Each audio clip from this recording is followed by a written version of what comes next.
Selanjutnya ada Ibnu Rushd dari tahun 520 hingga 595 Hijriah. Nama beliau adalah Abu Al-Walid Muhammad Ibnu Rushd. Lahir di Cordova, Spanyol pada tahun 520 Hijriah dan wafat di Marrakesh, Maroko pada tahun 595 Hijriah. Beliau ini menguasai ilmu fikih, ilmu kalam, sastra Arab, matematika, fisika, astronomi, kedokteran, dan juga filsafat. Karya-karya beliau antara lain ada Kitab Bidayat Al-Mujtahid atau kitab yang membahas tentang fikih. Yang kedua ada Kulliyat fi At-Tib atau tentang ilmu kedokteran, dan buku ini dipegang oleh para mahasiswa kedokteran di Eropa. Dan yang terakhir ada Fas Al-Magal fi Mabain Al-Hikmah wa Asy Syariat. Selanjutnya, Ibnu Rushd juga ada pendapat yaitu antara filsafat dan agama Islam tidak dapat bertentangan. Bahkan, ajaran agama Islam sendiri menganjurkan untuk para pemeluknya agar belajar filsafat. Tokoh pembaru Islam pada masa klasik, yaitu Al-Kindi. Nama lengkapnya Yakub bin Ishaq Al-Kindi. Lahir di Kufah pada tahun 805 Masehi dan wafat di Baghdad pada tahun 873 Masehi. Al-Kindi termasuk cendekiawan muslim yang produktif. Hasil karyanya di bidang-bidang filsafat, logika, astronomi, kedokteran, ilmu jiwa, politik, musik, dan matematika. Beliau berpendapat bahwa filsafat tidak bertentangan dengan agama, karena sama-sama membicarakan tentang kebenaran. Beliau juga merupakan satu-satunya filosof Islam dari Arab. Ia disebut sebagai Failasuf al-Arab atau filosof orang Arab. Tokoh pembaru Islam pada masa klasik, Al-Ghazali. Nama lengkapnya adalah Abu Hamid Al-Ghazali. Lahir di desa Ghazalah, dekat Tus, Iran Utara pada tahun 450 Hijriah. Beliau wafat pada tahun 505 Hijriah di Tus, Iran Utara. Beliau dididik dalam keluarga dan guru yang zuhud atau hidup sederhana dan tidak tamak terhadap duniawi. Beliau belajar di Madrasah Imam Al-Juwaini. Setelah beliau menderita sakit, beliau beruzlah atau mengasingkan diri dari halayak ramai dengan niat beribadah mendekatkan diri kepada Allah Subhanahu wa taala. Beliau pun kemudian menjalani kehidupan tasawuf selama 10 tahun di Damaskus, Yerusalem, Mekah, Madinah, dan Tus. Adapun jasa-jasa beliau terhadap umat Islam antara lain: 1. Memimpin Madrasah Nizamiyah di Baghdad sekaligus sebagai guru besarnya. 2. Mendirikan madrasah untuk para calon ahli fikih di Tus. 3. Menulis berbagai macam buku yang jumlahnya mencapai 288 buah mengenai tasawuf, teologi, filsafat, logika, dan fikih. Di antara bukunya yang terkenal yaitu Ihya Ulum Ad-Din, membahas masalah-masalah ilmu akidah, ibadah, akhlak, dan tasawuf berdasarkan Al-Quran dan hadis. Dalam bidang filsafat, beliau menulis At-Tahafu atau tidak konsistennya para filsuf. Al-Ghazali merupakan ulama yang sangat berpengaruh di dunia Islam sehingga mendapat gelar Hujjatul Islam atau bukti kebenaran Islam. Selanjutnya Al-Farabi. Nama lengkapnya yaitu Abu Nasr Muhammad Ibnu Tarkan Ibnu Uljaq Al-Farabi. Beliau ini lahir di Farabi, Transosania pada tahun 872 Masehi dan wafat di Damsyik pada tahun 950 Masehi. Beliau ini keturunan Turki. Al-Farabi menekuni berbagai bidang di ilmu pengetahuan antara lain logika, musik, kemiliteran, metafisika, ilmu alam, teologi, dan astronomi. Di antara karya ilmiahnya yang terkenal dengan berjudul Ar-Rahyu Ahlul Al-Madinah wa Al-Fadilah atau pemikiran tentang penduduk negara utama. Ibnu Sina 980 sampai 1037 Masehi. Nama lengkapnya Abu Ali Al-Husain Ibnu Abdullah Ibnu Sina. Lahir di desa Afshana dekat Bukhara, wafat dan dimakamkan di Hamazan. Beliau belajar bahasa Arab, geometri, fisika, logika, ilmu hukum Islam, teologi Islam, dan ilmu kedokteran. Pada usia 17 tahun, ia telah terkenal dan dipanggil untuk mengobati Pangeran Samani Nuh bin Mansur. Beliau menulis lebih dari 200 buku dan di antara karyanya yang terkenal berjudul Al-Qanun fi Atib, yaitu ensiklopedi tentang ilmu kedokteran, dan Al-Shifa, ensiklopedi tentang filsafat dan ilmu pengetahuan.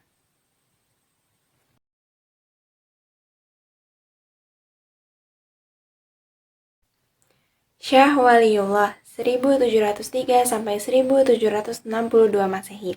Syah Waliullah dilahirkan di Delhi pada tanggal 21 Februari 1703. Ia memperoleh pendidikan dari orang tuanya yang dikenal sufi dan pengelola madrasah yaitu Syah Abdul Rahim. Setelah dewasa, ia turut menjadi guru di madrasah itu. Kemudian beliau menunaikan ibadah haji dan menimba ilmu pada ulama-ulama di Mekah dan juga di Madinah selama setahun. Ia kembali ke Delhi pada tahun 1732 dan meneruskan karir lamanya sebagai guru. Syah Waliullah juga gemar menulis. Ketika beliau wafat, banyak meninggalkan karya-karya tulis. Karya-karya beliau diantaranya yang sangat terkenal berjudul Hujatullah, Al-Balighah, dan Fuyun Al-Haramain. Ketika melihat kemunduran dunia Islam, Syah Waliullah berpendapat bahwa penyebab kemunduran dunia Islam diantaranya adalah sebagai berikut. Yang pertama, terjadinya perubahan sistem pemerintahan Islam dari sistem kekhalifahan menjadi sistem kerajaan. Yang kedua, sistem demokrasi yang melekat dalam kekhalifahan diganti dengan sistem monarki absolut. Yang ketiga, perpecahan di kalangan umat Islam merupakan akibat dari adanya perbedaan aliran-aliran yang muncul di dalamnya. Tiap aliran mengaku dirinya yang paling benar. Yang keempat, mencampur adukan ajaran Islam dengan unsur-unsur ajaran lainnya, sehingga ajaran Islam yang murni menjadi kurang jelas. Pemikiran lain dari Syah Waliullah adalah perlunya penerjemah Al-Quran ke dalam bahasa asing. Tujuan penerjemahan ini agar masyarakat yang tidak mengerti bahasa Arab dapat memahami maksud dan menerapkannya dalam kehidupan sehari-hari. Pemikiran ini termasuk baru, sebab penerjemahan Al-Quran pada saat itu masih dilarang oleh para ulama. Bahasa yang dipilih untuk terjemahan Al-Quran adalah bahasa Persia, karena banyak digunakan di kalangan pelajar Islam India saat itu. Penerjemahan Al-Quran ke dalam bahasa Persia disempurnakan Syah Waliullah pada tahun 1758. Terjemahan yang semula ditentang itu lambat laun dapat diterima oleh masyarakat Islam India pada saat itu. Setelah masyarakat bersedia menerima terjemahan Al-Quran, kemudian putra dari Syah Waliullah melanjutkan pemikiran ayahnya. Putra Syah Waliullah membuat terjemahan Al-Quran ke dalam bahasa Urdu. Bahasa Urdu ini. Selanjutnya ada Muhammad Iqbal dari tahun 1876 hingga 1938. Ia berasal dari keluarga golongan menengah di Punjab, India, dan ia belajar di Lahore hingga memperoleh gelar kesarjanaan tingkat magister atau MA. Di kota itulah ia berkenalan dengan seorang orientalis bernama Thomas Arnold. Orientalis inilah yang mendorong Iqbal untuk melanjutkan studi ke Inggris. Iqbal kemudian masuk ke Universitas Cambridge pada tahun 1905 untuk mempelajari filsafat. 2 tahun kemudian, Iqbal pindah ke Munich, Jerman. Di Jerman inilah Iqbal memperoleh gelar doktor atau PhD. Dalam bidang tasawuf, tesis doktoral Iqbal berjudul The Development of Metaphysics in Persia atau Perkembangan Metafisika di Persia. Dan pada tahun 1908, Iqbal kembali ke Lahore dan menekuni profesi sebagai pengacara dan dosen filsafat. Ia menulis buku The Reconstruction of Religious Thought in Islam. Buku ini merupakan kumpulan-kumpulan dari ceramah-ceramah Iqbal di universitas di India. Pada tahun 1930, Iqbal dipilih menjadi Presiden Liga Muslimin. Ia menghadiri konferensi Islam yang diadakan di Yerusalem pada tahun 1933. Ia juga diundang ke Afghanistan untuk membicarakan pembentukan Universitas Kabul. Dalam ini, di Muhammad Iqbal ini berbeda dengan pembaru-pembaru Islam yang lain.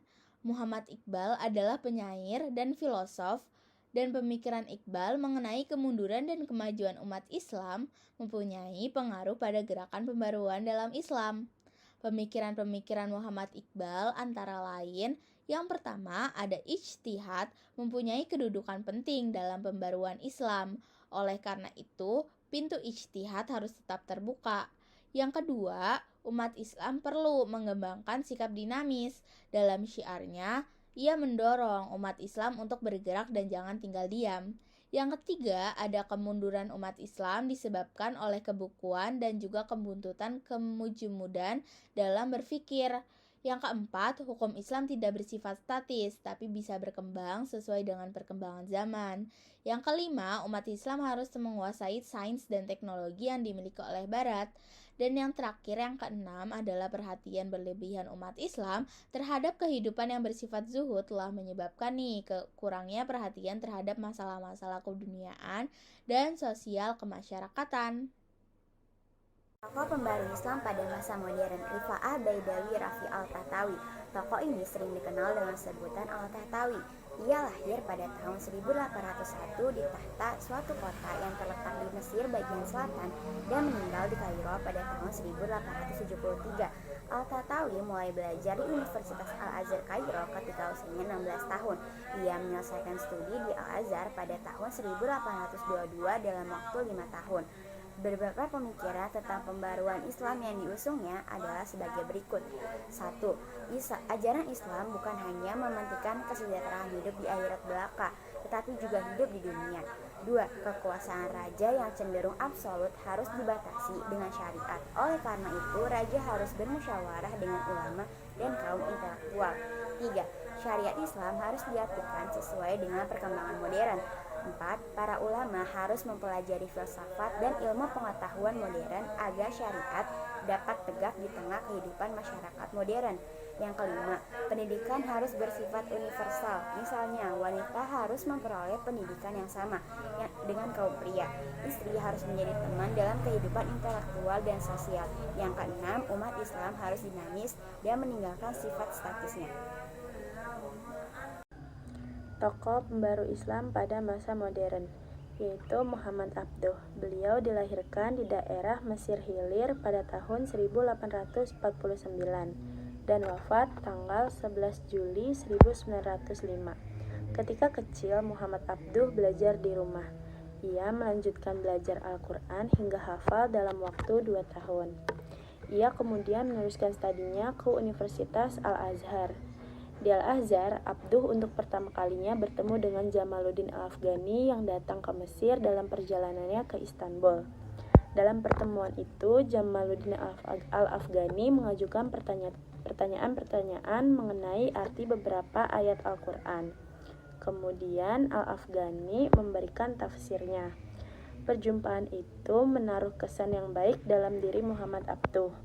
Ketika Jamaluddin Al-Afghani datang ke Mesir lagi untuk menetap di tahun 1871, Muhammad Abduh menjadi muridnya yang setia. Ia mulai belajar filsafat di bawah pimpinan Jamaluddin Al-Afghani. Di masa ini, ia telah mulai menulis karangan-karangan untuk harian Al-Ahram. Studi Abduh di Al-Azhar selesai pada tahun 1877 dengan mendapat gelar alim. Setelah itu, ia mulai mengajar pertama di Al-Azhar, kemudian di Dar al-Ulum dan di rumahnya sendiri. Di antara sumber bahan ajarannya adalah buku akhlak karangan Ibnu Miskawayh, Muqaddimah karya Ibnu Khaldun, dan sejarah kebudayaan Eropa karangan Guizot. Ketika buku tersebut diterjemahkan Al-Tahtawi ke bahasa Arab di tahun 1857. Terdapat 3 ide-ide pembaruan Muhammad Abduh yang membawa dampak positif bagi pengembangan pemikiran Islam. Yang pertama yaitu pintu ijtihad masih terbuka lebar bagi umat Islam. Ijtihad merupakan dasar penting dalam menafsirkan kembali ajaran Islam. Yang kedua, Islam adalah ajaran rasional yang sejalan dengan akal. Dengan akal, maka ilmu pengetahuan menjadi maju. Yang ketiga, kekuasaan negara harus dibatasi oleh konstitusi yang dibuat oleh negara yang bersangkutan. Selanjutnya, tokoh pembaru dari Turki, salah satunya Sultan Mahmud II. Pelopor pembaruan kerajaan di Turki Utsmani pada abad ke-19 sama dengan di Mesir, yaitu Raja. Pembaru Islam di Mesir dipelopori oleh Muhammad Khalid Pasha, sedangkan pembaruan di Turki Utsmani dipelopori oleh Sultan Mahmud II. Sultan Mahmud II ini lahir pada tahun 1785 Masehi dan wafat pada tahun 1839 Masehi. Ia mempunyai latar belakang pendidikan tradisional dalam bidang pengetahuan agama, pengetahuan pemerintahan, sejarah sastra Arab, sastra Turki, dan sastra Persia. Mahmud diangkat menjadi sultan di tahun 1807 Masehi dalam usia kira-kira 22 tahun. Pada masa kesultanan yang pertama, ia disibukkan oleh peperangan dengan Rusia dan mendudukan daerah-daerah yang mempunyai kekuasaan otonomi besar. Peperangan dengan Rusia berakhir pada tahun 1812 Masehi. Ia juga berhasil memperkecil otonomi daerah, kecuali kekuasaan Muhammad Ali Pasha di Mesir dan satu daerah otonomi lain di Eropa. Setelah Sultan Mahmud II berkuasa, maka pusat pemerintahan kerajaan di Turki Utsmani bertambah kuat. Ia akhirnya berpendapat bahwa tiba waktunya untuk memulai usaha-usaha pembaruan yang telah lama dicita-citakannya. Di antara pemikiran-pemikiran pembaruan Sultan Mahmud II sebagai berikut.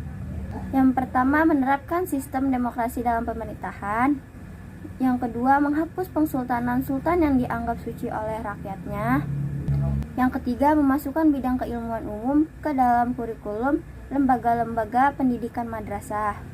Yang keempat, mendirikan sekolah maktebi ma'arif untuk mempersiapkan tenaga-tenaga administrasi dan mendirikan maktebi ulum edebiyat untuk mempersiapkan tenaga-tenaga ahli penerjemah.